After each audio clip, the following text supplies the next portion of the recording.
এখন প্রায় 9টা বাজে। আমি ভাইয়ের সাথে যাচ্ছি বাজার করতে। আমার উইকডেজের মধ্যে ভাইয়ের বার্থডে পড়েছিল, তো আমি বাড়ি ছিলাম না, তাই ওর জন্য তেমন করে কিছু করা হয়নি। আজকে রবিবার, বাড়িতে এসেছি কাল রাতে, তো ভাবলাম ওর জন্য কিছু করা যাক অল্প করে, তাহলে ওরও ভালো লাগবে, আর ওর ভালো লাগলে তো আমাদেরও ভালো লাগবে। সেই মতো আমি আর ও গিয়েছিলাম অল্প করে কিছু বাজার করে আনতে।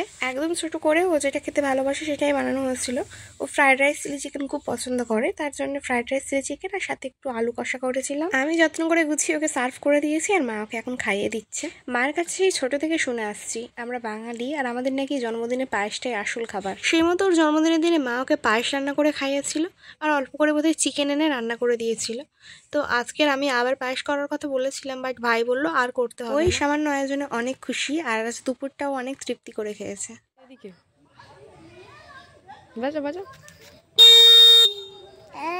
দুষ্টুটা হচ্ছে আমার একটা পিসিমণির ছেলে, দেখতেই পাচ্ছ কতটা শান্ত বাচ্চা।